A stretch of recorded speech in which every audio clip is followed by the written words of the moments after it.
What I would say to that, one, the Supreme Court and our Constitution is very clear that constitutional rights apply to everyone within the United States' jurisdiction. To a limited extent. For example, you're correct.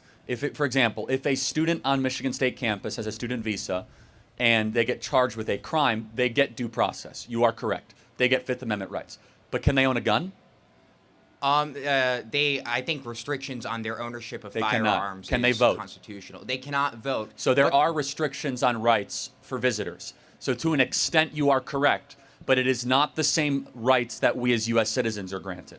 Does that make sense? There are limitations on those rights. That makes sense, particularly in the exercise of political rights, like voting, which For is sure. an exercise of political But power. second to that is also political advocacy. As a visitor, you do not have unlimited free speech rights. You don't. They are conditional to you being expelled. And the specific act that you're talking about says that if the government deems the speech of the individual to be contrary to U.S. foreign policy interests, which I think advocating for Hamas is against the U.S. foreign policy interest, then we can send you back to your country of origin. Now, you would have a case if we were all of a sudden deporting or imprisoning U.S. citizens. I would be right there with you saying that you can support Hamas all you want as a U.S. citizen. You have a right to do that. But if you're a visitor, you're here on a trial basis.